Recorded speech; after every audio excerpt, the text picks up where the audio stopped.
மக்களே, ஒரு சந்தோஷமான விஷயம்னு சொல்லலாம், நல்ல விஷயம் ஒண்ணு ஷேர் பண்ணணும்னு டிசைட் பண்ணேன். என்னன்னா, போன டிசம்பர் 4th வந்து எங்க வீட்டு வாசல்ல ஒரு குப்பை பேக் கிடந்தது. பக்கத்து பிளாட்ல இருக்கிறவங்க நான்வெஜ் எல்லாம் சாப்பிட்டுட்டு அந்த எலும்பு துண்டு, அந்த ரெசிடியூ ஐட்டம்ஸ் எல்லாத்தையும் வந்து அந்த கவர்ல போட்டு வச்சுட்டு இருந்திருக்காங்க. நைட்டு நாய் வந்து கொதறி அதை வீட்டு வாசல்ல ஃபுல்லா செதறிடுச்சு. ஒரே ஸ்மெல், அவ்வளவு பேட் ஸ்மெல். அதை நம்மளே போய் கிளீன் பண்ண கூட முடியாது. We need help of the corporation to clean. அதனால நான் கார்பரேஷனுக்கு இன்ஃபார்ம் பண்ணேன், கிளீன் பண்ணி கொடுங்க. பட் யாருமே கிளீன் பண்ண. டிசம்பர் 4th அதுக்கு சிஎம் செல்ல நான் ஒரு இது ரைஸ் பண்ணேன். பட் அதுக்கு ரெஸ்பான்ஸ் இருந்ததானா இல்ல. அப்புறம் நானே ஒரு ஆளை கூப்பிட்டு காசை கொடுத்து அதெல்லாம் ஃபுல்லா கிளீன் பண்ண சொல்லி எல்லாம் பண்ணி முடிச்சிட்டேன். அதுக்கு எப்ப தெரியுமா எனக்கு ரெஸ்பான்ஸ் வந்தது? நான் ஏப்ரல் 3rd 4th வந்து ஜப்பான்ல இருந்தேன். அப்ப எனக்கு கால் வருது, இது மாதிரி நீங்க சிஎம் செல்ல வந்து ஒரு கம்ப்ளைண்ட் ரைஸ் பண்ணிருக்கீங்க அப்படின்னு சொல்லிட்டு. எத்தனை மாசத்துக்கு அப்புறம்? கிட்டத்தட்ட 3 மாசம் முடிஞ்சு, 3 கூட இல்ல, 4வது மாசம். டிசம்பர் 4th போட்டிருந்தேன், ஏப்ரல் 3rd நாங்க இருக்கிறப்ப 4 monthsக்கு அப்புறம் எனக்கு கால் வந்தது. அப்ப சொன்னா இது மாதிரி ஆச்சுன்னா நானே பண்ணிட்டு காசு கொடுத்தேன்னா ஓகேங்க நான் க்ளோஸ் பண்ணிடுறேன்ட்டாங்க. ஆனா க்ளோஸ் பண்ணல போல இருக்காத.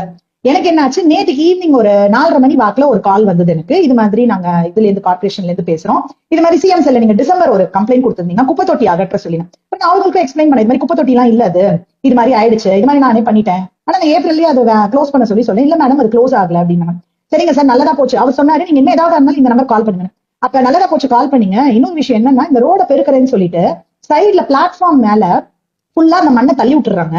எங்க வீட்டுக்கு வெளியே ஒரு மேன் ஹோல் இருந்தது, அந்த மேன் ஹோல் ஃபுல்லா கவர் ஆயிட்டு அந்த மேன் ஹோல் மேல வந்து பீச்ல மணல் இருக்கிற மாதிரி மண் இருக்கு, வண்டி கூட வைக்க முடியல, பைக்கை பார்க் பண்ணிட்டு எடுத்தா ஸ்கிட் ஆகுது, கொஞ்சம் அதை கிளியர் பண்ண சொல்லுங்களேன் அப்படின்னு. நானு மேடம் நாங்க ஆள் அமைச்சு எல்லாத்தையும் பேக்ல போட்டுடுறோம், அதை லாரி வந்து எடுத்து போங்க, அதுவே பெரிய விஷயம் தான், பண்ணுங்க அப்படின்னு. நானு சரின்னு விட்டாச்சு. நான் என்ன நினைச்சேன்னா இன்னும் 2-3 நாள் ஆகும், அதுக்கப்புறம் தான் வந்து பண்ண போறாங்க அப்படின்னு பார்த்தா, இது நேற்று ஈவினிங் எப்ப 4:30 5 o'clock எனக்கு மெசேஜ் வருது, உங்களோட மனு ஏற்றுக்கொள்ளப்பட்டது அப்படின்னு சொல்லிட்டு.